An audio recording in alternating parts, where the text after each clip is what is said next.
Hello বন্ধুরা, বিভিন্ন রকম চাকরির পরীক্ষার জন্য এই অঙ্কটি খুবই গুরুত্বপূর্ণ। এই অঙ্কটি দেখো এসএসসি সিজিএল 2011 সালের এক্সামে এসেছিল। অঙ্কে বলেছে চিনির মূল্য 20% কমে যাওয়ায় 600 টাকায় 5 কেজি চিনি বেশি পাওয়া যায়।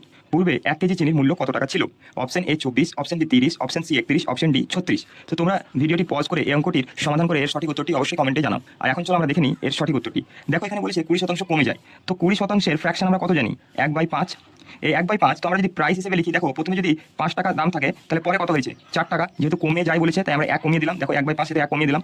এবার যদি কোয়ান্টিটি আমরা দেখি তো এটা কি হবে? এই প্রাইসটাই উল্টে কোয়ান্টিটি হয়ে যাবে, অর্থাৎ এটা কত হবে? 4:5 হয়ে যাবে। তো দেখো এই কোয়ান্টিটির অনুপাতে আমরা কি দেখতে পাচ্ছি যে এখান থেকে 1 ইউনিট বাড়ছে, অর্থাৎ বেশি পাচ্ছে। আর অঙ্কে বলেছে দেখো 5 কেজি চিনি বেশি পাওয়া যায়, অর্থাৎ এই যে 1 ইউনিট, এই 1 ইউনিটের মানে হচ্ছে 5 কেজি। এবার বলেছে পূর্বে 1 কেজি চিনির মূল্য কত টাকা ছিল। তো সে পূর্বে 1 কেজি চিনির মূল্য কত টাকা ছিল সেটা বার করার জন্য আমাদেরকে কি বার করতে হবে? সে টোটাল কত চিনি পাবে। তো দেখো পূর্বে সে কত চিনি পাতো? 4 ইউনিট। তো 1 ইউনিটের মান যদি 5 কেজি হয় তাহলে 4 ইউনিটের মান কত হবে? এটা গুণ করলে 4×5 20, অর্থাৎ 20 কেজি। সে 20 কেজি চিনি পেতো। এবার সে 600 টাকায় 20 কেজি চিনি পেতো। দেখো এখানে বলেছে 600 টাকা। তো সে 600 টাকায় যদি 20 কেজি চিনি পেতো তাহলে 1 কেজি চিনির মূল্য আমাদের বার করতে হবে। তাহলে সে কি করবো? 600/20, এই শূন্য কেটে যাবে।